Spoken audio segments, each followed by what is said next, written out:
Hello po sa ating mga listeners. Ako po muli ang inyong narrator, Miss Yvonne.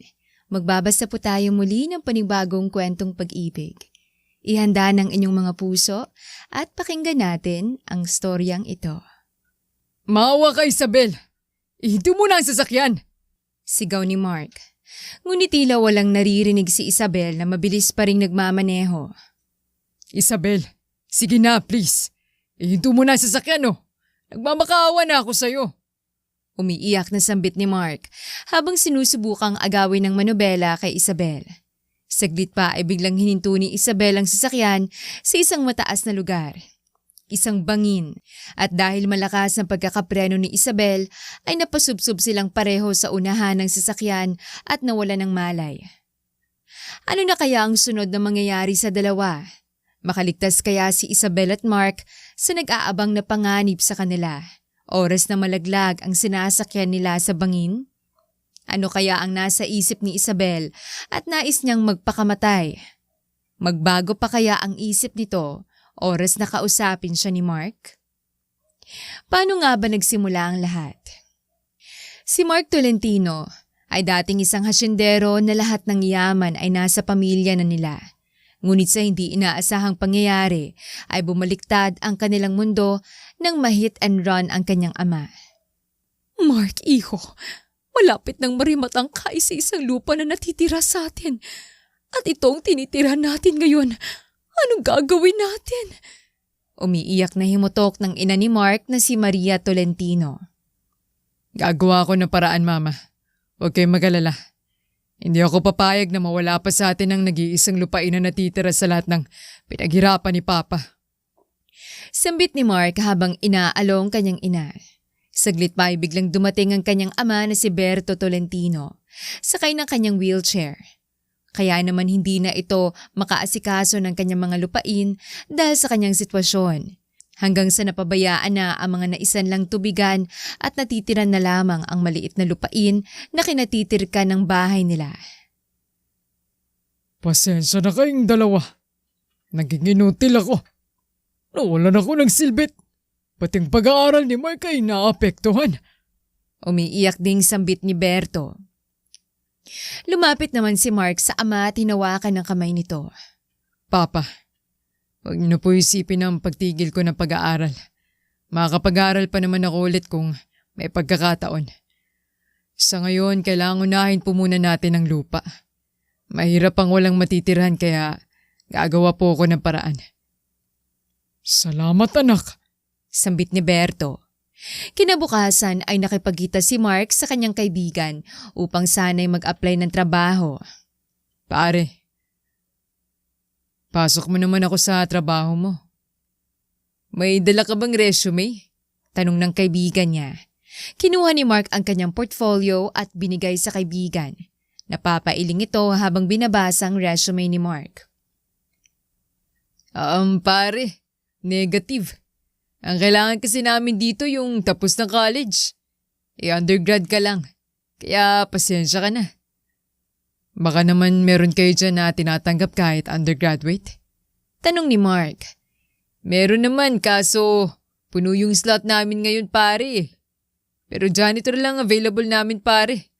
Okay lang ba sa'yo? Oo naman. Kahit ano basta trabaho. Tugon naman ni Mark. Oo siya sige. Kapag nangangailangan kami ng janitor pare, kontakin kita ah. At lumabas na si Mark ng store. Hindi nawala ng pag-asa si Mark na subukang mag-apply sa iba. Dalang ilang kopya ng kanyang resume ay nag-apply si Mark sa bawat madadaanan niya na nakikita niyang may nakapaskil na hiring sa labas ng pinto. I'm sorry sir pero college graduate po kasi yung kailangan namin eh. Pare-parehong mga sagot ang natatanggap ni Mark sa lahat ng mga trabahong sinubukan niyang applyan. Umuwing bigo si Mark. Nais niyang magwala at sumigaw ngunit hindi niya magawa dahil nangangamba siya na baka isipin ng mga tao na dumadaan na wala na siya sa katinuan. Bakit ganitong nangyayari sa amin? Sa dinami-dami ng mga masasamang tao sa mundo. Pero bakit kami pa? Bakit papa ko pa yung maaksidente? Bakit kailangan naming danasin yung ganitong klase ng hirap? Mga katanungan ni Mark sa kanyang isipan habang pinupunasan ang kanyang mga luha. Ano nang gagawin ko? Iyak na iyak si Mark. As in, tuliro na siya sa problemang dinadanas. Habang naglalakad si Mark ay napadaan siya sa isang bakanteng lote na may nakaparadang magandang sasakyan. Sa kagustuhang mabawi ang nakasanlang lupain nila ay kung ano-ano na ang naiisip ni Mark. Wala na siyang ibang choice. Kinuha ni Mark ang panyo sa bulsa at itinakip niya yon sa kanyang muka. Kinuha din niya ang balisong na palagi niyang daladala para proteksyon. Kapit patalim na ang binata. Pagkatakip ng muka ay dire-diretso siyang pumasok sa loob ng sasakyan. Ang nakapagtataka ay hindi nakalock ang pinto ng kotse kaya naman malayang nakasakay si Mark sa loob.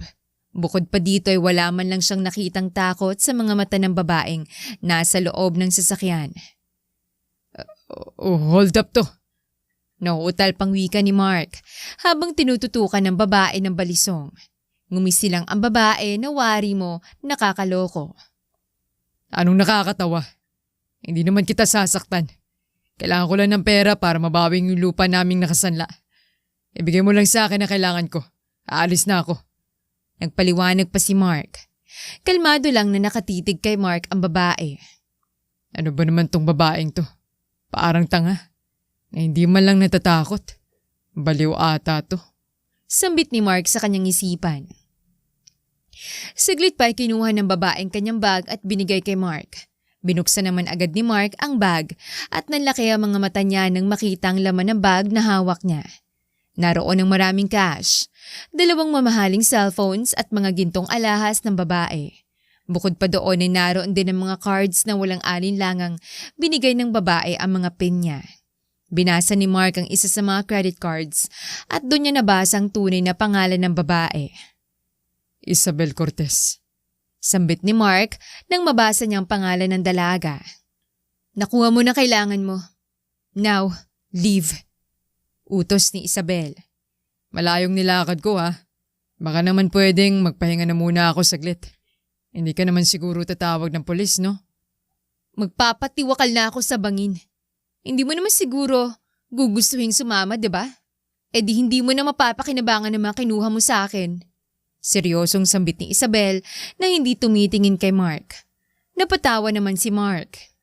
Alam mo miss, kung magjojoke ka, siguraduhin mo namang nakakatawa. Kasi hindi na naituloy pa ni Mark ang kanyang sasabihin dahil biglang pinaandar ni Isabel ang sasakyan. Napakatuli ng pagpapatakbo ni Isabel na halos lumilipad na ito. Hindi naman malaman ni Mark kung saan kakapit sa sobrang nerbiyos na nararamdaman. Isabel, please. Ihinto mo ang sasakyan. Pwede naman nating pag-usapan to. Hindi pinahahalata ni Mark ang takot at kaba sa kanyang dibdib. Sinubukan pang agawin ni Mark ang manibela sa dalaga. Ngunit lalong nagalit si Isabel at mas binilisan pa ang takbo ng sasakyan. Maawa ka Isabel. Ihinto mo na ang sasakyan. Ngunit tila walang naririnig si Isabel na mabilis pa rin nagmamaneho. Isabel, sige na please. Ihinto mo na ang sasakyan oh. Nagmamakaawa na ako sa'yo.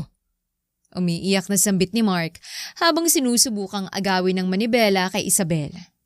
Saglit pa ay biglang hininto ni Isabel ang sasakyan sa isang mataas na lugar. Isang bangin.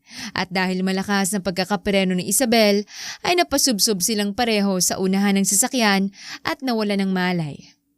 Ilang minuto pa ay nagising na silang dalawa at kapwa may sugat sa ulo kaya naman nagdudugo ito ng bahagya. Nagulantang si Mark dahil inakala niyang nahulog na sila. Nakita niyang nagdudugo ang ulo ni Isabel. Kailangan madala ka sa ospital. Umiiling-iling si Isabel. It's your chance to live. Bumaba ka na habang may oras pa. Seryoso ka ba talagang magpapakamatay? Like, look, Isabel. If you're thinking kung bakit alam ko ang pangalan mo, nakita ko sa mga IDs mo. I mean, baka gusto mong pag-usapan natin. May problema ka ba? May pinagdadaanan ka ba? Sinusubukan ni Mark na kunin ang loob ni Isabel.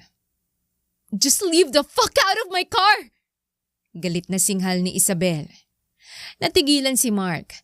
Tila napahiya naman si Isabel sa ginawang pagsinghal sa binata. Katahimikan. I'm sorry. Napatingin naman si Mark at kinapa ang nasa saloobin ng dalaga. Ramdam niyang may mabigat na pinagdadaanan nito na higit pa sa bigat ng problema niya. Niloko ako na taong pinagbuhusan ko ng oras at ng buong buhay ko. Diretsong nagbahagi si Isabel ng kanyang problema. Napatawa si Mark at napatingin naman si Isabel sa kanya. Nagtamang kanilang mga mata at nakitang kislap sa bawat isa. Ngunit dahil kapwa may pinagdadaanan, ay isinantabi nila ang kislap na yon. Anong nakakatawa? Ang babaw naman ng problema mo compared sa problema ko. Yung mga sinabi ko sa'yo kanina, totoo lahat yun. Hindi ko isusubong sarili ko sa isang sitwasyon kung hindi ko talaga kailangan. Kasi kailangan tuloy-tuloy lang ang buhay. Pero ikaw, dahil lang niloko ka, gusto mo nang tapusin ang buhay mo. Anong alam mo sa nararamdaman ko? Nagmahal ka na ba? Kung pwede nga lang magpalitan lang tayo ng sitwasyon eh. Hindi mo alam ang nararamdaman ko ngayon. Kung gaano kawasak ang puso ko. Sobrang bigat ng nararamdaman ko. Umiiyak na sambit ni Isabel. Hindi ka makasagot, di ba? Kasi wala ka naman talagang alam. Napahagulgol si Isabel habang nakasubsob sa manibela. Sige lang, iiyak mo lang. Wika ni Mark. Napahinto naman si Isabel at tinitigan si Mark. Punong-puno ng mga luha ang mga mata nito. Kitang-kita sa mga mata ng dalaga na labis itong nasasaktan. 10 years. 10 taon na pagsasama. 10 taon na sa kanya lang umiikot yung mundo ko. Siya yung kasama ko sa hirap at ginhawa. Siya yung pahinga ko. Siya na yung gusto kong makasama sa pagtanda. 24 oras, siya yung palagi kong kasama. Yung tiwala ko na hindi na siya magkahanapan ng iba. Naging kampante ako na ako lang. Na hindi niya ako lulukuhin. Pero lahat ng yun, biglang naglaho. Lahat ng pangarap ko kasama siya, biglang naguho. Sa isang iglap, yung 10 taon, pinagpalit niya sa isang tao na 1 buwan pa lang niya nakilala. Muling napahagulgol si Isabel. Damang-dama ni Mark ang sakit at pighati na nararamdaman ni Isabel. Parang nais niya itong yakapin upang iparamdam sa dalagang comfort niya kahit hindi niya ito kilala. Alam niyang labis itong nasaktan at hindi niya masisisi kung bakit nais na nitong tapusin ang buhay niya. Maganda ka, Isabel. Hindi pa huli ang lahat para sa'yo. Oo, tama ka. Hindi ko pa nga naranasan ng masaktan pero alam ko kung paano magmahal. May mga magulang ako na minamahal ako at minamahal ko din. Oo, ibang paraan at ibang sitwasyon pero gusto ko lang ipabatid sa'yo. Kung itutuloy mong magpakamatay, paano na yung mga taong nagmamahal sa'yo? Malulungkot sila at sobrang maapektuhan. May mababago ba kapag nagpakamatay ka? Babalikan ka ba niya? Iiyak ba siya? Mababalik mo ba yung dating kayo? Hindi, di ba? Hindi siya makapaniwala na nanggaling sa kanya mga pangaral na yon. Ngunit dahil nais niyang kumbinsihin si Isabel na magbagong isip, ay marami na rin mga bagay ang tumatakbo sa kanyang isipan. Mga bagay na hindi niya rin alam kung saan niya hinugot. Tumahimik muli si Isabel. Lumingalinga naman si Mark at tumingin sa orasan ng sasakyan. Pasado 11:00 na pala ng gabi. Ni hindi na niya napansin ang oras na mabilis na tumatakbo habang nanunuyo siya kay Isabel upang magbagong isip nito. Sa pakiramdam naman niya ay tila nakukumbinsi na niya ang dalaga. Nakakita si Mark ng tissue sa bukas na compartment at binigay yon kay Isabel. Nagulat naman si Isabel sa ginawa ni Mark at tila naginhawahan na ng pakiramdam. Kumalma na siya ng bahagya at tinanggap ang tissue na iniabot ni Mark. Napabuntong hininga si Mark. Nararamdaman na niyang nakukuha na niya ang loob ni Isabel. Mark Tolentino nga pala. Tumingin lang sa kanya si Isabel. Alam mo na naman ang name ko, di ba? Sounds funny pero sana pala ibang holdupper na lang yung pumasok sa kotse ko. Natatawang umiiyak na sambit ni Isabel habang pinupunasan ng luha. Naniniwala ka ba sa sinasabi nilang kapag oras mo na, oras mo na? Depende. Kaya nga gusto ko nalang mamatay para masubukan. Tila bumalik sa wisyo niyang nais na pagkamatay ay kinambyo ni Isabel ang sasakyan. Teka lang. Akala ko ba okay ka na? Sinasabi ko lang naman sa'yo yun kasi nangyari yun sa papa ko. Natatarantang sambit ni Mark. Talagang ikukwento mo lahat para lang mapigilan mo ako, no? Sumandal si Mark. Gusto ko lang din ikwento para malaman mo kung gaano kahalaga ang buhay. Naaksidente kasi si Papa nun. Akala namin katapusan na niya. Akala ko iiwan na kami ni Papa ng mga oras na yun pero sabi nga nila, kapag oras mo na, oras mo na. Katulad nito, hindi mo ba nakukuha? Pumasok ako sa kotse mo dahil ako yung naging instrument ni God para pigilan ka sa gagawin mo. Kahit bumaba ako at ituloy mo yan, mabubuhay ka pa din kasi hindi mo pa naman oras. Tama? Mahirapan ka lang. Papangit ka pa kasi mababangasan ang mukha mo. Sambit ni Mark. Napahawak si Isabel sa kanyang magandang mukha at tiningnan ang sarili sa salamin. Saglit pa'y binawi nito mga binigay kay Mark. Sandali lang. Bakit mo naman binabawi yan? Sa akin na yan eh. Hindi ko na itutuloy ang pagpapakamatay ko. Kaya kailangan ko na ulit to. Ano ka, sinuswerte? Tugon ni Isabel habang nakataas ang kilay. Natahimik si Mark na tila nalugi. Parang nakonsensya naman si Isabel. How much do you need? Tumingin naman si Mark na tila paiyak na. Come on, say something. At baka pwedeng tanggalin mo na din ang takip mo sa muka. Wika ni Isabel. Para ano? Para yung sumbong mo sa polis? Hindi na. Dito na lang ako. Maglalakad na lang ako pa uwi. Natulungan na kita. Quits na siguro tayo para wag mo na ako ipapulis. Sambit ni Mark na akmang bababa na ng sasakyan. 1,000,000? 2,000,000? Magkano? Bumaling naman si Mark. Naisip niya ang perang kailangan niya para sa ipangtutubos niya na kanilang lupa. What? Nakataas ang kilay ni Isabel habang hawak ang isang tseke. 3,000,000. Walang abog-abog na isinulat ni Isabel ang halagang sinabi ni Mark at pagkatapos ay pinirmahan ito. Eto, iniabot kay Mark ang tseke. Kukunin na sana ni Mark ang tseke nang biglang binawi ni Isabel. Buksan mo muna ang takip na mukha mo. Huwag ka mag-alala, hindi ako tatawag ng pulis. Alam ko mabuti kang tao. And you're right. Niligtas mong buhay ko kaya quits lang tayo. So, pwede ko bang makita? Dare ni Isabel kay Mark. Nag-isip ng bahagya si Mark. Bahala na. Wika niya sa kanyang isipan. Unti-unting inalis ni Mark ang takip sa kanyang muka at muli niyang nakitang kislap sa mga mata ni Isabel habang tinititigan siya.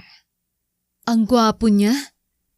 Hindi ko akalain na sa likod ng panyong yun ay isang malaanghel na mukhang nagtatago.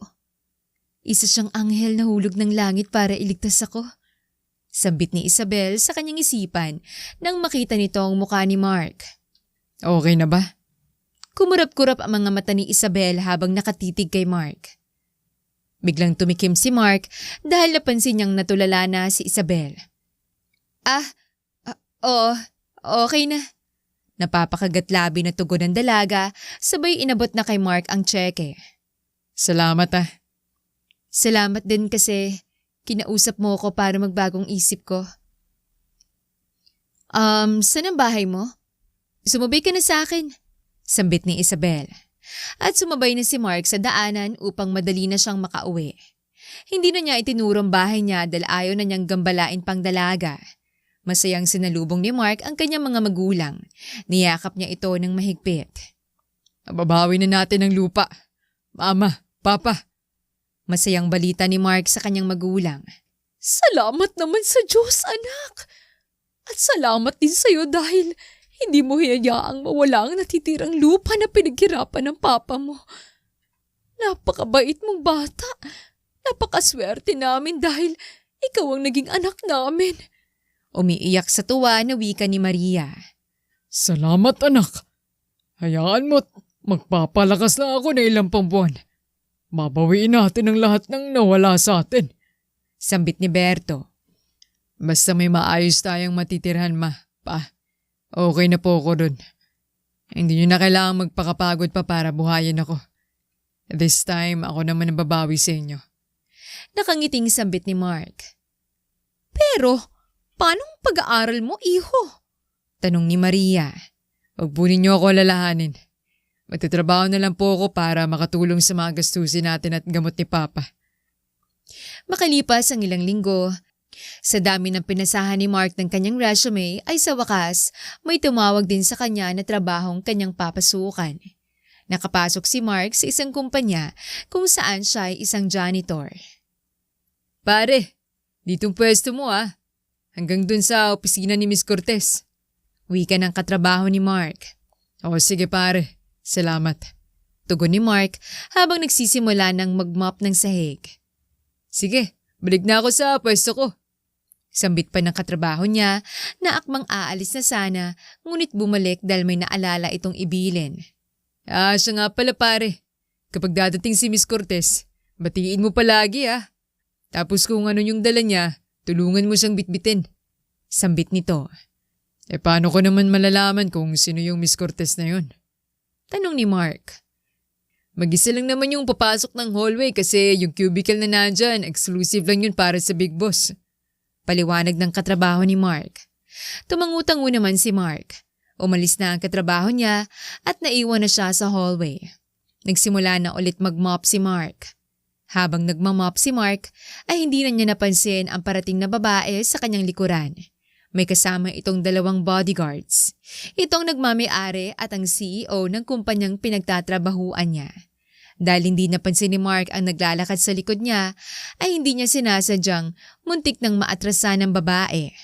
Mabuti na lang at mabilis kumilos ang bodyguard nito at naharangan si Mark. Umirap ang babae nang hindi nililingon si Mark. Good morning. Naiilang nabati ni Mark dahil itong kauna-unahang pagkakataon na babati siya sa amo na dati ay siya ang binabati. Tila wala namang narinig ang boss na babae niya. Suplada? Bumalik na ulit sa pagmamop si Mark at hindi na inintindi ang boss niya. Saglit pa ay lumapit sa kanyang sekretary nito at pinatawag siya. Bakit kaya ako pinapatawag nun? Tanong ni Mark sa kanyang isipan. Pagpasok pa lang ni Mark ay nakita na niya ang tambak na linisin sa loob. Pakilabas na lang doon ng mga tambak na yan, sabi ni boss. Nakangiting pakisuyo ng sekretary. Nakangiting tumango si Mark sabay sumulyap ng bahagya sa boss nila na abalang nagtitipak sa desktop nito. Hindi makita ni Mark ang mukha nito dahil natatakpan ng monitor. At nagsimula nang ilabas ni Mark ang mga tambak. At sa buong oras na naglilinis si Mark ay hindi man lang niya nakitang tumayo mula sa kinauupuan ng amo. Ilang saglit pa ay nag-break time na. Pinapasabi pala ni boss, huwag ka na daw kumain sa kantin. Nagpa-order kasi siya ng foods. Dito ka na lang daw kumain. Sabi ng secretary kay Mark. Sige. Nakangiting tugon ni Mark habang nagpupunas ng pawis. You can have a seat. Break time naman Wika ng boss niya na nagsasalita habang patuloy na nagtitipak sa keyboard nito. At naupo naman si Mark. Maya-maya pa ay dumating na ang order na pagkain ng boss. Kain ka na. Yaya ng sekretary na kinuha na ang parte niya at naupo sa sofa katapat ni Mark. Ngumiti si Mark. Naiilang siya dahil hindi siya sanay na kumain sa harapan ng ibang tao lalo't bago pa lang niya nakikilala. Naisip ni Mark na bigyan ng boss niya ng pagkain. Kaya naman kinuha niya ang isang drinks. Iaabot sana ni Mark sa boss niya, ngunit hindi niya napansin ang nakaharang na box sa may dadaanan niya. Kaya naman natalapid siya at natapon ng drinks sa ibabaw ng table. What the hell? Galit na singhal ng boss dahil nabasa ang mga importanteng files na nasa mesa niya. Galit na tumayo ito at hinarap si Mark. Ngunit ang inis at galit ay biglang nawala nang magtamang kanilang mga mata. Ang kislap na naramdaman nila sa isa't isa ilang linggo nang nakalipas ay muling natanaw. Isabel? Sambit ni Mark. It's you! Napangiting wika naman ni Isabel. Si Isabel pala ang CEO ng kumpanya kung saan si Mark natatrabaho. Ito rin ang nagmamay-ari ng kumpanya at iba ang group of companies sa bansa.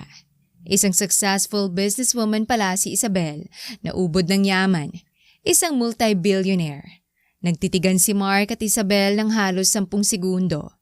Baka sa mga mukha nila ang kasiyahang makitang isa't isa. Tumikim ang sekretary ni Isabel sa kanatauhan ng dalawa. Please send these files to HR. Inutusan ni Isabel ang sekretary niya para magkausap sila ng solo ni Mark. Hindi maipaliwanag ni Isabel ngunit ibang sayang nararamdaman niya ngayong nagkita silang muli ng binata. Kumusta ka na? Abot ang ngiti sa tenga ni Isabel. Eto. Okay naman. Kabado sa first day of work ko dito sa company mo. Napapakamot sa batok na tugon ni Mark. Naiilang siya at nahihiya. Naalala niya kung paanong approach niya kay Isabel nang una silang nagkita. Yeah. What a small world, no? Tsaka, huwag kang kabahan. Ako lang to, oh. Yung hinold up mo nun? Pagbibiro pa ni Isabel. Napatawa naman si Mark. I'm just kidding. Anyways, kamusta pala yung lupa nyo? Nabawi mo ba? Tanong ni Isabel. Oo, salamat sa'yo. Napapasalamat ako kasi ikaw yung hinold up ko. Biro ni Mark, sabay hagalpak ng tawa. And thank you for saving my life. Nakangiting sambit ni Isabel. Ano ka ba? Sabi ko naman sa'yo, pag oras mo na, oras mo na. Tugon ni Mark. Yeah, pero salamat din kasi namulat ako sa katotohanan. Wika ni Isabel. Talaga ba? Pagbalik mo nun, nakalimutan mo na siya? Totally. Mabuti naman kung ganon.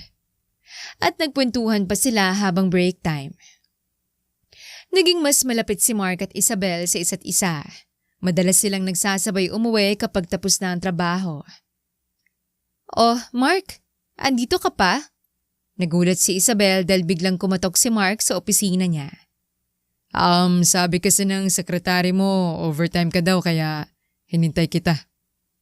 Wow, di ba payday ngayon? Dapat nagre-relax ka na lang sa bahay niyo. Sambit ni Isabel habang nag-aayos ng kanyang mga gamit. Ayakagin sana kita. Yaya? Where? Kakain sa labas. Talaga ba? Libre mo ba yan? Siyempre naman. Iaya ko nga eh. Nakangiting tugon ni Mark dahil ramdam niyang sasamang dalaga. Okay, let's go! Excited na sambit ni Isabel. At dinala ni Mark si Isabel sa isang sangyupsal Korean restaurant. Oh, inaabutan ni Mark si Isabel ng mga binabalot niyang lettuce. Ano ka ba? You don't need to do that. Natatawang sambit ni Isabel. Okay lang. Para hindi ka na nahihirapang magbalot. Tugon ni Mark. Ngumiti naman si Isabel. Masaya silang kumaing magkasama. Kasabay ng pagkain nila ay ang pag-inom din ng soju. At dahil napasarap naman ang kwentuhan nila, ay napasarap din ang inom nilang dalawa hanggang sa medyo tinamaan na si Isabel. Parang nahilo na ako. Uwi na siguro tayo. Yaya na ni Isabel. Sige. Sambit ni Mark. Wala nang kasamang bodyguard si Isabel kaya naman ito na lamang ang magmamaneho para sa sarili niya pag-uwi. Gusto mo ba ipag-drive kita pag-uwi?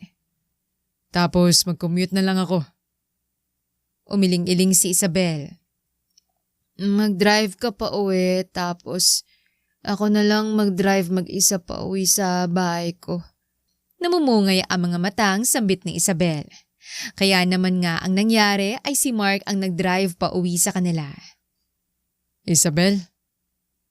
Ngunit nakatulog na pala si Isabel. Ganun pa man ay ginising pa rin ito ng binata. Isabel, Nandito na ako sa bahay. Tanging ungol lang ang tugon ni Isabel. Naku po, napasarap na ang tulog. Wala nang nagawa si Mark. Alam niyang bagsak na ang bus niya. Kaya naman binuhat na niya ito at pinasok sa loob ng bahay nila. Tulog na ang mga magulang ni Mark kaya naman diniretso na lamang niya si Isabel sa loob ng kwarto niya. Habang natutulog si Isabel ay tahimik itong pinagmamasdan ni Mark. Napakaganda mo talaga. Hindi ko maintindihan kung bakit ka niloko ng ex mo. Sana ako na lang yung una mong nakilala at hindi siya. Ano kayang nasa loob ng puso't isipan mo? Kung may chance lang na makapasok ako dyan, may pag-asa kaya ako sa'yo? Mga katanungang naglalaro sa isipan ni Mark. Saglit pa ay biglang gumalaw si Isabel. Kaya naman, tumayo na si Mark at hinayaan ng makapagpahinga ang dalaga. Kinabukasan ay maagang nagising si Isabel. Napabalikwas siya ng bango nang makitang sa ibang bahay siya natulog. Nasaan ako? Tanong ni Isabel sa kanyang sarili. Lumingalinga siya at nakita niya si Mark na natutulog sa upuang plastic na mahaba. Shit! Dito pala ako sa bahay ni Mark? Naiinis sa singhal ni Isabel sa kanyang sarili. Tiningnan niya ang oras at nakita niyang 6:00 na ng umaga. Mark? Sinubukan ni Isabel na gisingin ang binata. Mabilis namang nagmulat ang mga mata ni Mark. Ay, gising ka na pala, Isabel. Sorry ginising kita. Tatanong ko lang sana kung papasok ka ba today? Oo naman. Ikaw ba? Kaya mo bang pumasok? Okay ba ang pakiramdam mo? Hangover, wala ka ba? Wala naman. Sorry kagabi Bagsak na ako. Binuhat mo na ako for sure. Ewan ko ba? Siguro kasi matagal-tagal na din akong hindi naiinom. Sasabay ka na ba sa akin? Sana. Sige, maliligo lang ako. Mabilis lang. Madali lang na naligo si Mark. Lumabas ito na nakatapis lang ng tuwalya. Kaya naman, hindi maiwasan na hindi mapatingin ni Isabel at mapatitig sa magandang pangangatawa ng binata. Diretso na ba tayo sa opisina? Syempre, hindi. Hindi malaman ni Isabel kung paano tutugon kay Mark dahil naiilang siya sa pagkakatitig ng binata sa kanya. Dadaan muna tayo sa bahay. Sige. Pagbaba nila Mark at Isabel galing kwarto ay siyang salubong ni Maria. Anak! Kanina bang sasakyan ang nakaparada sa harapan? Hindi na naituloy ni Maria ang pagtatanong sa anak dahil nagulat siya nang makita si Isabel. Alo, Diyos ko anak! Mag-aasawa ka na ba? Gulat na reaksyon ni Maria. Ma. Boss ko po. Si Isabel. Hi po, good morning. Ngumiti naman din si Maria. Hindi ko po boyfriend ang anak niyo. Opo ma, nakitulog lang siya kasi ginabi na kami sa trabaho. Palusot ni Mark dahil ayaw ng mama niya na umiinom siya. Ganun ba? Natatawa namang tugon ni Maria. O iho, papasok na ba kayo niyan? Hindi mo na ba kayo kakain ng almusal? Tanong ni Berto na nakikinig lamang sa may sala. Lumapit naman si Mark at Isabel dito. Pa, si Isabel po, boss ko. Good morning po. Magandang umaga din naman. Hindi na kami kakain pa. Late na rin po kami sa trabaho Sige po. At lumarga na ang dalawa. Habang nasa biyahe sila ay hindi napigilan ni Isabel na hindi magtanong. Bakit ka nagsinungaling sa mama mo? Nagsinungaling? Oo, yung sinabi mo na ginibit tayo sa trabaho. Pero ang totoo naman, di ba, nalasing ako? Napangiti si Mark. Kailangan ko magsinungaling kasi hindi alam ni mama na umiinom ako. Hinihigpitan ka pa rin ng mama mo kahit malaki ka na? Hindi naman. Pero kasi nadala na si mama. Naalala mo ba yung kinuwento ko sa'yo na naaksidente si Papa? Nakainom kasi siya noong mga panahong yon. Kaya palaging bilin sa akin ni Mama na huwag gagaya kay Papa. Tumangutango na lang si Isabel. Ang sarap siguro kapag may magulang. Lumingon si Mark sa dalaga. Bakit? Nasaan ba sila? Sa States sila naninirahan. Mag-isa na lang ako dito sa Pinas na nagmamanage ng mga kumpanya namin dito. Pinauwi na nga nila ako doon. Pero ayaw ko lang. Bakit ayaw mo? Hindi na kasi sila okay.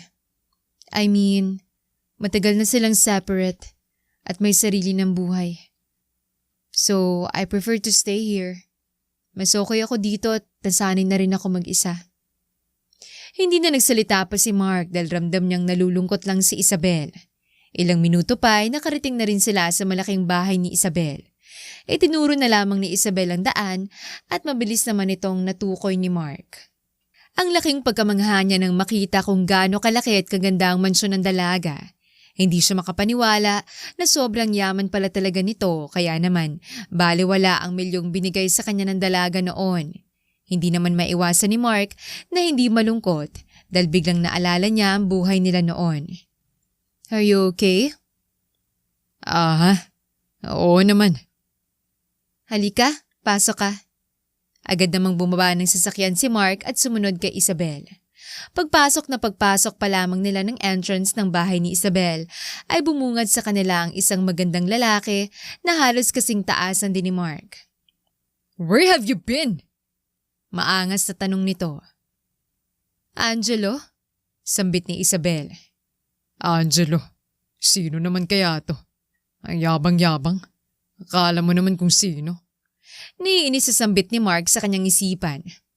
Yeah, I'm here. Because I can be here. Kahit anong oras ko gusto. Siya. Sino siya? At bakit siya narito? Asbang pang tanong ng lalaki. Si Mark. Sa company nagtatrabaho. Hindi naman malaman ni Isabel kung paano sasagot dahil sa totoo lang ay hindi alam kung paano pakikiharapan ng lalaki. Ito si Angelo De Luna, ang ex ni Isabel na matagal niyang naka-live-in. Ito rin ang naging dahilan ng muntik na niyang pagtatangka sa kanyang buhay. Hindi maintindihan ni Isabel ang nararamdaman dahil ngayon lang ulit sila nagkaharap simula nang hiwalayan siya ni Angelo. Hindi sigurado si Isabel sa kanyang nais na maramdaman. So, kailangan ba nandito siya? Wika ni Angelo na tila may tonong boses. Actually sasabay lang siya sa akin. Maliligo lang ako tapos aalis na kami. Aligagang tugon ni Isabel. Nanatiling tahimik si Mark. No, sa akin ka sasabay. Ipapatid ko na siya sa driver mo. Marami pa siyang lilinisin kaya kailangang mauna na siya dun. Nakangising sambit ni Angelo. Alam na niya agad ang trabaho ni Mark dahil sa suot nitong uniforme. Angelo? Saway ni Isabel. Napayuko naman si Mark. Nais niyang pumalag at lumaban kay Angelo. Ngunit inisip niya si Isabel. Ayaw niyang makita nito kung paano siya maging bastos sa taong hindi siya nirerespeto. Pasalamat ka na sa bahay ka ni Isabel. Napabulong na lang si Mark. Anong sabi mo? Tanong ni Angelo na tila narinig ang bulong ni Mark. May sinabi ba ako? Aba! Angelo, please! Bumaling siya kay Mark. I think, mauna ka na lang Mark. Ipapahatid na lang kita sa driver ko. Ngumiti na lang si Mark at lumabas na ng mansyon. Paglabas niya ay naroon na ang driver ni Isabel at naghihintay sa kanya. Natawagan na pala agad ito ni Isabel at inutos na ihatid si Mark. Pagsakay ni Mark ay tila may naramdaman siyang kurot sa puso niya. Hindi niya maipaliwanag ang nais na maramdaman nang makita si Angelo. Manong, pwede po bang malaman kung sino yung Angelo? Hindi na matiis ni Mark na hindi magtanong. Si Sir Angelo. Fiancé siya ni Miss Isabel. Tugon ni Manong driver. Tila may pumisil sa puso ni Mark.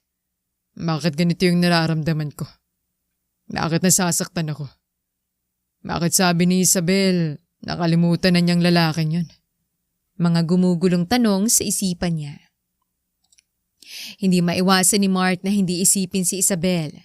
Ngunit habang nasa biyahe siya papunta ng trabaho, ay narealize din niya na hindi niya dapat nararamdaman ang ganitong bagay sa dalaga. Ano nga naman ang laban niya sa relasyong 10 taon ang itinagal? Ano nga bang laban niya kay Angelo na tila kasing yaman ni Isabel? Pagdating ni Mark sa trabaho, ay nilibang na lamang niya ang kanyang sarili sa paglilinis. Samantala ay dumaan naman ang maghapon na napansin ni Mark na hindi na pala pumasok si Isabel. Napabuntong hininga na lang si Mark. Kinabukasan ay maagang pumasok si Mark. At habang naglalakad siya sa hallway, ay may narinig siyang tumatawag sa pangalan niya. "Mark!" Sambit nito. Alam ni Mark na si Isabel ang tumatawag sa kanya at nang ito ay kanyang nilingon ay hindi nga siya nagkamali dahil si Isabel nga ang tumatawag sa pangalan niya. Huminto si Mark sa paglalakad at hinintay si Isabel. "Ang bilis mo namang maglakad. Kanina pa kita tinatawag sa hallway eh." Sorry. Hindi ko kasi narinig. Palusot ni Mark na hindi makatingin sa mga mata ni Isabel. "Hindi mo ba kukunin ang dala ko?" Paglalambing ni Isabel. Napatingin naman si Mark sa dala ni Isabel na hand-carry na bag. May laman itong laptop. Akin na. Napansin ni Isabel ang pagiging cold ni Mark. Hindi niya lang ma-approach ang binata dahil hindi pa siya sigurado kung cold ba talaga ito o nagkataon lang. Hanggang sa dumaan na maghapon na napansin ni Isabel na umiiwas na si Mark. "Miss Isabel, wala na po yung janitor sa labas." Sambit ng sekretary ni Isabel dahil inutusan niya itong tawagin si Mark upang magmeryenda. Sige thank you." "Anong nangyari dun?" Tanong ni Isabel sa kanyang isipan. Dumaan pa ang mga araw na napansin pa ni Isabel na hindi na si Mark ang naglilinis ng hallway niya. "Bakit kaya hindi na naglilinis dyan si Mark?" Tanong ni Isabel sa sekretary niya. "Nagpalipat na daw po ng department, Miss Isabel." Tugon nito. Napaisip si Isabel. "Nagpalipat? Pero bakit daw? Hindi ko lang po alam." Dahil sa pagpapalipat ni Mark ng department ay lalo nang hindi nagkaroon ng pagkakataon na magkita si Isabel at Mark. Hindi naman mapakali si Isabel dahil tila namimiss niya ang binata. Hanggang sa naisipan ni Isabel na sorpresahin si Mark. Pinuntahan niya ang binata sa bahay nito pagkatapos ng trabaho. Ngunit ang planong isurpresa si Mark ay kabaliktaran na nangyari dahil si Isabel pala ang masusurpresa. "Loko ka talaga? Wala ka pa ring pinagbabago?" Sambit ng isang boses ng babae na paparating. Kumunot ang noo ni Isabel. Saglit pa ay pumasok ang babae at kasunod nito si Mark na tawa ng tawa. Isabel? Wika ni Mark at nagulat dahil nasa bahay nila si Isabel. "Kanina pa siya narito, anak. Hinahanap ka." Sambit ni Maria. Ganun po ba? Bakit ka naman napadalaw? Tumitig lang si Isabel kay Mark na tila nawala na sa mood. Bigla itong tumayo mula sa kinauupuan. "Oh, iha! Saan ka pupunta?" "Alis na po ako. Maraming salamat po sa pagtanggap niyo sa akin." Sambit ni Isabel at nagdire-diretsong lumabas na. Mabilis namang sumunod si Mark. Isabel. Tawag nito sa dalaga, ngunit tila wala itong naririnig. Pasakay na sana si Isabel ng sasakyan nang biglang nahablot ni Mark ang kanyang braso. "Ano ba?" Singhal ni Isabel. Napaatras naman si Mark sa ginawang pagsinghal ng dalaga. "Anong nangyari sa'yo?" "It's none of your business." Matari na singhal muli ni Isabel. "Ha? Bakit ang taray mo?" Naiinis na si Mark. "Ako? O ikaw?" Nakataas ang kilay na tanong balik ni Isabel. Natigilan si Mark. Naisip niya ang ginagawang pag-iwas niya dito. "Ano bang gusto mo? Bakit ka pa nandito?" Naiinis na tanong muli ni Mark. Bakit nga ba ako nandito? Kaya ka naman pala umiiwas sa akin. Kasi may girlfriend ka na. Madali naman akong kausap, Mark. Basta magsabi ka lang. Hindi yung napapahiya pa ako ng ganito." Tila nangingilid ang mga luha. Napalabas si Maria dahil narinig niyang nagsisigawan si Mark at Isabel. Nagkaaway ba kayo? Nag-aalalang tanong ni Maria. Hindi po, Mama. Mabilis sa tugon ni Mark nang bigla namang huminahon. Napayuko naman si Isabel dahil nahihiya siya sa mama ni Mark. Gusto ko lang namang magpasalamat, Iha, sa mga binigay mo. Bigla ka kasing lumabas. Hindi pa ako nakakapagpasalamat. Napatingin naman si Mark. Binigay? Wala po yun, tita. Masaya po ako at nakatulong ako. Mauna na po ako. Marahang sambit ni Isabel at mabilis na sumakay ng sasakyan si Isabel. Hahabol pa sana si Mark ngunit parang isang kurap lang at malayo na agad ang naimaneho nito. Napabuntong hininga na lamang si Mark. Nang sumunod na araw ay nakipagpalitan ng area si Mark. Kaya naman doon siya nakatokang maglinis sa hallway malapit sa opisina ni Isabel. Isabel. Sambit ni Mark nang makita niyang paparating na ito. Tila hindi naman siya nakikita ng dalaga at nagdire-diretsong pumasok ng opisina niya. Susunod sana si Mark ngunit humarang naman ang dalawang bodyguard ni Isabel. Walang ibang choice si Mark kung hindi ang bumalik sa kanyang trabaho. Hanggang sa dumating na ang break time, kinuha itong pagkakataon ni Mark upang makausap si Isabel. Dire-diretso siyang pumasok sa opisina dahil wala ang bodyguard ni Isabel. Isabel, mag-usap naman tayo. Mahinahong sambit ni Mark. Matalim na tiningnan siya ni Isabel. Wala akong kailangan sa'yo. Kaya hindi ka kailangan dito. Mataray na singhal ng dalaga. Ano bang problema mo, Isabel? Hindi ko alam kung bakit nagkakaganyan ka. Gusto lang naman kitang makausap at may paliwanag sa'yo na hindi ko girlfriend na kasama ko kagabi. Pinsan ko siya, okay? At umuwi na rin siya kaninang madaling araw ng probinsya. Sambit ni Mark. Natigilan si Isabel. Bakit nga ba ako nagpapaliwanag sa'yo? Ikaw nga itong ikakasal na. Kaya nga tinatanong kita kung anong ginagawa mo sa bahay. Para ano? Para imbitahan ako? Hindi naman ako pupunta eh. Nakangising wika ni Mark. Kumunot ang noo ni Isabel. What are you talking about? Maarteng tanong nito. Sus! Singhal ni Mark. Anong sinasabi mo? Mataas ang boses na tanong ni Isabel. Oo, Isabel. Umiiwas na ako kasi ikakasal ka na. Wala nang dahilan pa para magkita tayo kasi mali na yon. Tsaka, napahinto si Mark sa nais pa sana niyang sabihin. Ano, Mark? Sige, magsalita ka. Taas noong sambit ni Isabel. Umiling-iling si Mark. Saglit pa ay tumalikod na ito at akmang lalabas na ng opisina. Saan mo ba nakukuha yung mga fake news na yan? Natatawang sambit ni Isabel. Napahinto si Mark at bumaling muli sa dalaga. Anong ibig mong sabihin? Tanong ni Mark. Look, kung iniisip mo na okay kami ni Angelo, well, you're wrong. Oo, nagpunta siya sa bahay the other day kasi inaayos niya yung relasyon namin. Oo, aaminin ko. Nung una, akala ko mahal ko pa siya. Akala ko masaya ako na makita ko siya. Excited ako na makasama siya ulit. Pero it turns out to be na ikaw yung hinahanap ko. Ikaw yung naiisip ko. So we talk and nagkaroon lang ng closure. Kaya hindi ko alam kung saan mo nakukuha yung balitang yan.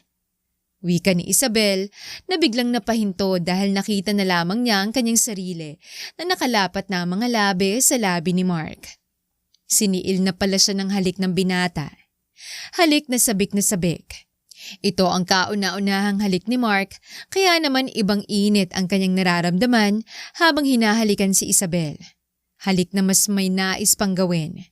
Hanggang sa naisandal na ni Mark si Isabel sa pader. Hindi na rin niya maawat ang binata. Mabilis na tumingin si Isabel sa orasan at nakita niyang mahaba pa naman ang oras ng break time kaya naman hinayaan lang niya si Mark sa ginagawa nito. Hindi maipaliwanag ni Isabel ngunit wala siyang alinlangan na ibigay ang sarili kay Mark. Saglit pa ay sinalakay na ng nanggigigil na mga kamay ni Mark ang maselang parte ni Isabel. Mabilis niyang binuksan ang botones ni Isabel at sinuso ang malulusog na dibdib nito. Napaiktad si Isabel at napakagatlabi. Nasabunutan niya ng bahagya si Mark at hindi na napigilan ang sarili na mapaungol ng malakas. Itinalikod siya ni Mark at ipinuwesto ng patuwad. Itinaas na binata ang kanyang maiksing palda at binuksan ni Mark ang zipper ng kanyang pants. Dala ng init ng katawan ay hindi na napigilan ni Mark ang sarili at kinuha ang pagkababae ni Isabel. Pabilis ng pabilis hanggang sa naramdaman na ni Mark ang paraiso. Gigil na gigil pang pinipiga ni Mark ang suso ni Isabel hanggang sa tila ng hina na ito. Napakagatlabi na lang si Isabel at mabilis na isinuot ang kanyang underwear. Nahihiya naman si Mark at hinahapo-hapo pang sinara ang kanyang zipper. Saglit na katahimikan. Magbabanyo lang ako. Pagbasag ni Isabel sa katahimikan at mabilis na lumabas. Tumangutango naman si Mark. At paglabas ni Isabel ay napangiti na lamang si Mark sa kanyang sarili. Ilang minuto pa ay bumalik na rin ang sekretaryo ni Isabel kaya naman lumabas na si Mark at pagbalik ni Isabel ng opisina ay wala ng binata. Nang pagkatapos ng kanilang trabaho ay nagkita ni Isabel na naghihintay si Mark sa may parking lot. "Oh Mark, sasabay ka ba?" Tanong ni Isabel na akala mo'y walang nangyari sa kanila. Yayayain sana kita sa bahay. Naiilang na tugon ni Mark. Sige ba? Mabilis na paanyaya ni Isabel at sinanyasan na niya ang dalawa niyang bodyguard na iwanan na muna sila. Iniabot ng driver niya ang susi ng sasakyan at binigay naman ni Isabel kay Mark upang ito na lamang ang magmaneho. Habang nasa biyahe sila ay binalot silang muli ng katahimikan. Hanggang sa makarating na sila sa bahay ni Mark ay wala pa ring nais na magsalita. "Good morning po, tita, tito." "Ay, magandang umaga din naman." Niluto na ni mama mo ang mga pagkaing pinahanda mo, anak. "Salamat, mama." Ano pong meron?" "Hindi mo ba alam, iha?" Hindi po." "Kaarawan ngayon ni Mark." Nanlaki naman ang mga mata ni Isabel. "Bakit naman hindi mo sinabi sa akin?" Nagkipit balikat si Mark sabay ngisi. Nabasa naman ni Isabel ang nasa isip nito, kaya napakagatlabi siya. "Osa, kumain na tayo." At naupo na sila. "Happy birthday. Bakit kasi hindi mo sinabi? Ayan tuloy, hindi ako nakabili ng regalo." "Nakuha ko naman yung regalo."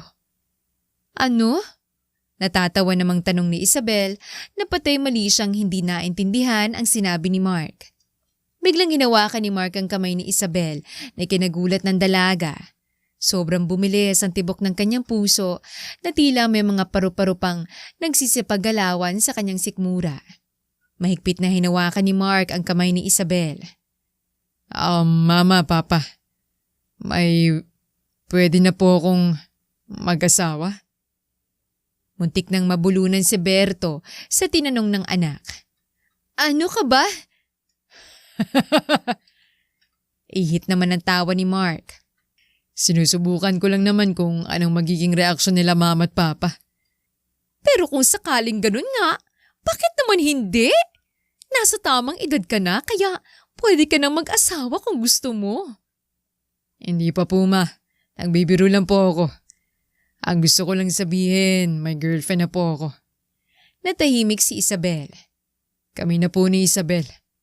Natigilan ng lahat. "Abay, masaya kami para sa inyo, anak." Maging si Berto ay abot hanggang langit ang ngiti.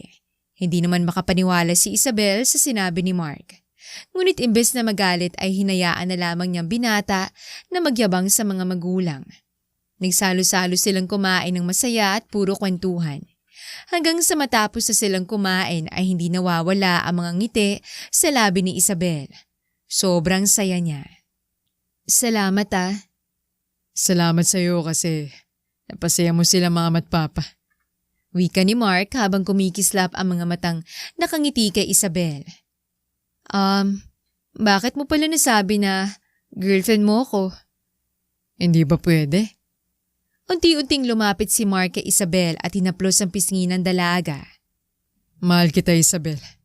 Hindi ako papayag na mawala ka pa sa akin." Ayoko maramdaman mo na wala akong pakialam sa'yo pagkatapos ng nangyari.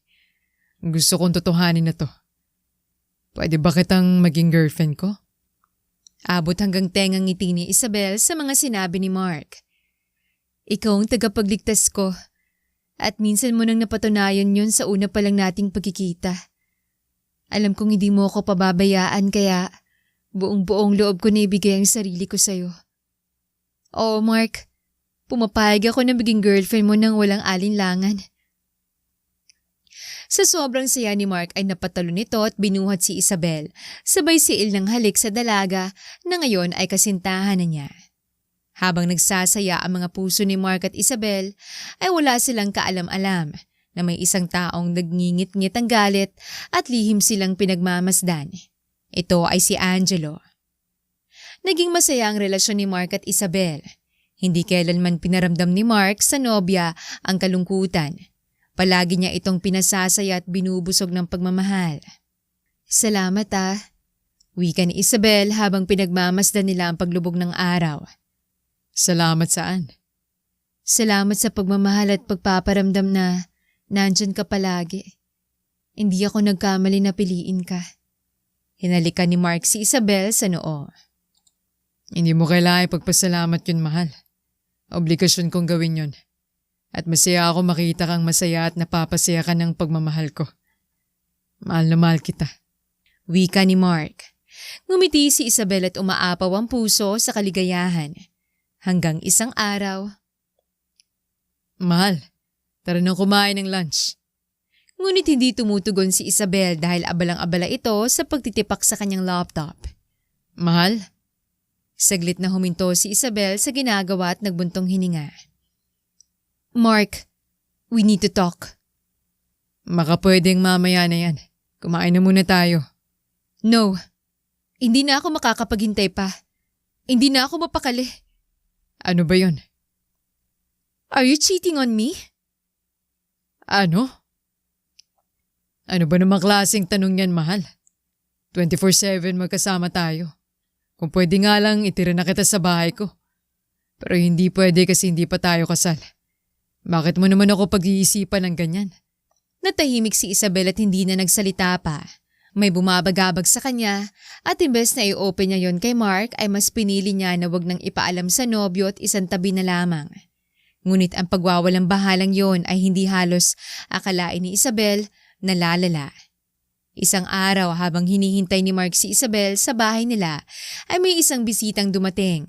Isang magandang babae na akala mo'y kilalang kilala na si Mark. "Namiss kita!" Sambit ng haliparot na babaeng biglang yumakap sa kanya. Ano?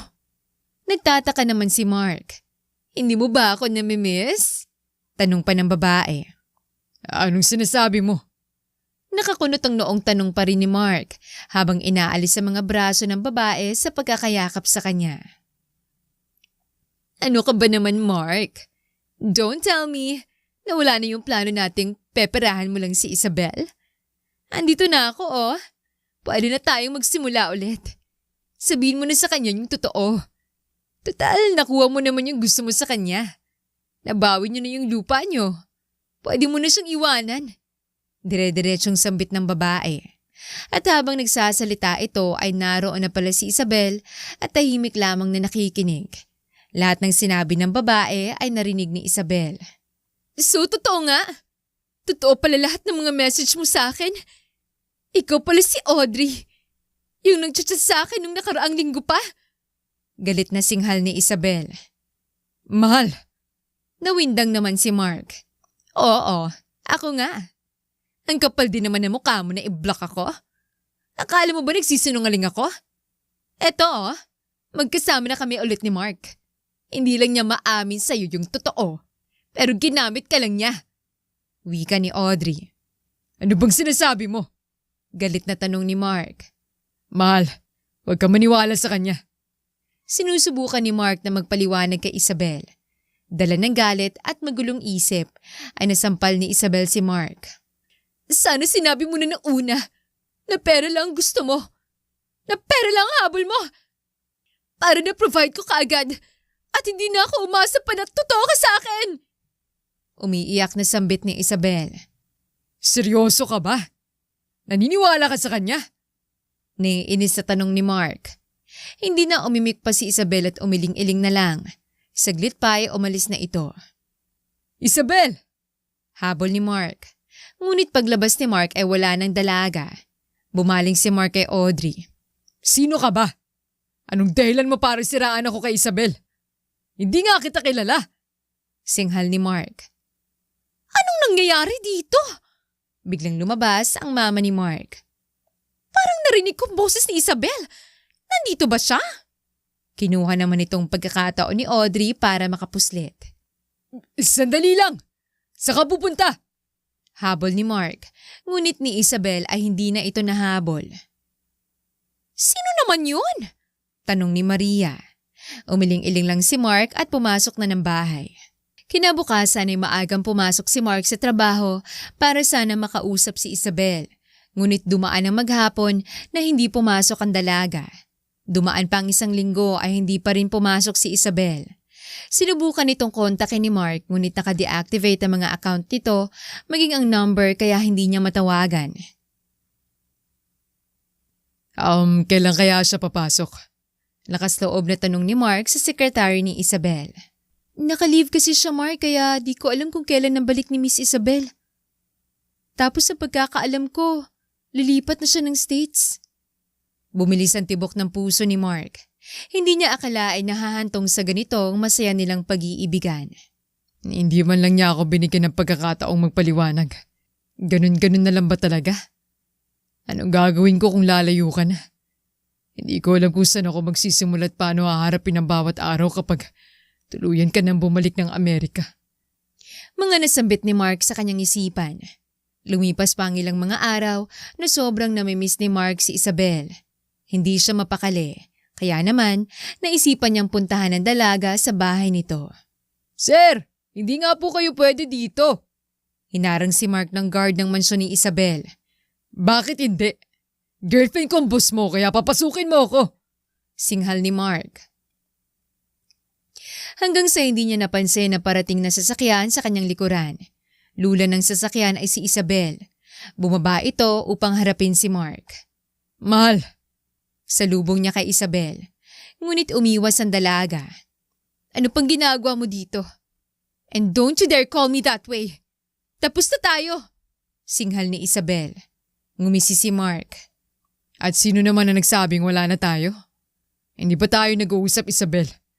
At kung tatanungin mo ko, hindi ako papayag.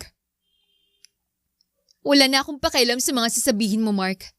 Isa pa, wala nang dahilan para makinig pa ako sa'yo. Paalis na ako ng bansa para manirahan sa US. Sobra akong nasaktan sa nangyari at gusto kong makalimot. Maging masaya na kayo ng Audrey mo dahil wala nang sasagabal sa inyong dalawa. Sambit ni Isabel at akmang babalik na sa loob ng sasakyan. Ngunit hinawakan ni Mark ang braso nito. Hindi ko kilala yung babaeng yon. Ilang beses ko ba namang sasabihin sa'yo yun? Bakit hindi ka maniwala sa akin, Isabel? Bakit hindi mo man lang ako bigyan ng pagkakataon na ipaliwanag ang side ko? Pero putang ina. Bakit nga ba kailangan ko magpaliwanag eh? Wala naman akong ginagawa. Maniwala ka naman sa akin. Mata sa matang wika ni Mark. Nagmamakaawa ang mga mata nito at tila naiiyak na. Natigilan na bahagya si Isabel at napatitig sa mga mata ni Mark. Nadadala siya sa mga titig ni Mark, ngunit nanaig pa rin ang galit sa puso ni Isabel. Binawi niya ang kanyang braso mula sa kamay ni Mark at mabilis na sumakay ng sasakyan. Wala nang nagawa si Mark. Umuwing luhaan si Mark. Hindi niya alam kung paano mababawi ang tiwala ni Isabel. Hindi niya rin alam sa kung paanong paraan niya masusuyo ang dalaga dahil hindi man lang siya binigyan ng pagkakataon nito na magpaliwanag at makausap siya. Iho, may problema ka ba? Inayos ni Mark ang kanyang sarili. Wala po pa. Okay lang po ako. Hindi ka okay. Alam ko at nakikita ko sa mga mata mo. Natigilan si Mark at hindi na maitagong nararamdamang kalungkutan. Si Isabel ba? Tumangutango si Mark. Anong nangyari, iho? Nag-away ba kayo? Oo pa. Pero hindi ko lang pumatanggap yung dahilan niya. Ang babaw kasi. Bakit narito ka? Bakit hindi mo siya sinusuyo? Nagbuntong hininga si Berto at hinawakan si Mark sa balikat nito. Ano man ang naging dahilan ng pag-aaway niyo? Huwag mong masirang relasyon niyo. Gawan mo palagi ng paraan para maging maayos kayo. Kung mahal mo talaga si Isabel, hindi mo hahayaan na mawala siya basta-basta sa'yo. Napaisip si Mark. Tama ang papa niya. Hindi niya dapat hayaan na mawala si Isabel. Kinabukasan ay ginawa ang lahat ni Mark para malaman sa sekretary ni Isabel kung kailan ang alis nito at oras ng flight. Mabuti na lang at mabait ang sekretary at buong detalye nitong sinabi kay Mark ang oras, araw at terminal ng alis ni Isabel. Dumating ng araw ng alis ni Isabel at maaga si Mark na nag-asikaso upang lumuwas ng Maynila upang harangin ang alis ng taong minamahal niya. Nakaantabay si Mark sa eroplanong sasakyan ni Isabel maging ang airline na gamit nito. 3 flight bago ang eroplanong sasakyan ni Isabel. Naganda na si Mark na maghintay sa posibleng dadaanan ng dalaga. Nag-announce na ng unang flight ngunit wala pa ring Isabel na dumadaan. Muling naghintay si Mark hanggang sa maging second flight na. Nakatatlo ng flight at ni anino ni Isabel ay hindi pa rin makita ni Mark. Naasan ka na? Mukhang tanga na ako dito. Nanlalambot na sambit ni Mark sabay na paupo siya sa may gilid at tinatanong na lamang ang mga lumilipad at bumababang eroplano. Hindi na napansin ni Mark na bigla na lang tumulong kanyang mga luha. Yumuko si Mark at tuluyan ang nawalan ng pag-asa. Nagbuntong hininga siya at inayos ang sarili. Humarap na siya sa direksyon palabas ng terminal. Nang biglang, "Hindi mo na ba ako hahanapin?" Tanong ng isang tinig mula sa kanyang likuran. Isang boses na gustong-gusto niya palaging naririnig. Ang boses na kanyang minamahal at dahilan kung bakit siya naroon sa terminal. Pagharap ni Mark ay sinalubong siya ni Isabel ng isang mahigpit na yakap. "Mahal! Sorry! Sorry kung naging bulag ako sa katotohanan." Umiiyak na sambit ni Isabel habang yakap na mahigpit si Mark. Ngunit imbes na hayaang magsalita, ay siniil ito ng halik ni Mark. Salamat at bumalik ka na. "Alam ko, kaya ko pero hindi pala mahal. Nagdasal ako na imulat ako sa katotohanan. Mabuti na lang at binawi lahat ni Audrey Ma kasi nungalingan niya tungkol sa'yo. Hindi ko siya tinigilan, mahal. Ang totoo niyan, naniniwala ako sa'yo pero hindi ko lang maiwasan ng hindi magdalawang isip dahil nasaktan ako. Hindi pala totoo mga sinasabi niya at binayaran lang siya ni Angelo para sirain tayong dalawa. Hindi naman siya nabayaran ng ayos ni Angelo kaya naman naisipan niyang bawiin ang mga paninira niya sa iyo, mahal. Patawarin mo ako." Umiiyak na sambit ni Isabel. Mahal, ano ka ba? Hindi naman mahalaga sa akin kung anong mga kinukwento mo tungkol sa babaeng yun. Nagsinungaling man siya, choice niya yun. Ang mahalaga sa akin ngayon ay ikaw. Tayo't narito ka ba din sa piling ko? Sambit ni Mark habang hinahalik-halikan ang dalawang kamay ni Isabel. "May isa pang dahilan, mahal. Mag-iisang buwan na akong delayed. Gusto kong makasigurado kung magiging mommy na ako at magiging daddy ka na." Nanlaki ang mga mata ni Mark sa pagkagulat. Magiging tatay na ako. "Uy, mahal, huwag ka namang maingay dyan. Wala pa naman eh." Napatawa naman si Mark at niyakap ng mahigpit ang dalaga. Nagpatingin nga si Isabel sa isang OB at sinamahan naman ito ni Mark. At isang magandang balita ang kanilang nalaman. "Congratulations! You're having a baby!" Bati ng OB. Halos maluha-luha si Mark at Isabel sa magandang balitang ito para sa kanila. Nagdadalang tao na si Isabel at nagbungang isang bagay na nagawa nila noon na kailanman ay hindi nila pinagsisihan. Salamat, mahal. Salamat naman dahil magkakaroon na ako ng pamilya. Ilang saglit pa ay lumuhod si Mark sa harapan ni Isabel. "Mahal, anong ginagawa mo?" Oo, wala akong mamahaling singsing para ibigay sa'yo. Pero gusto kong kunin na ang pagkakataong to para yayain ka magpakasal. Isabel Cortez, pakasalan mo na ako.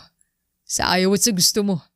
Wala ka nang kawala ngayon dahil dinadala mo magiging anak natin. Magpakasal na tayo sa lalong madaling panahon. Hindi mo na kailangang pilitin at tanungin ako ng 2 beses, mahal. Oo, pakakasalan kita, Mark. Kahit saan pang simbahan yan.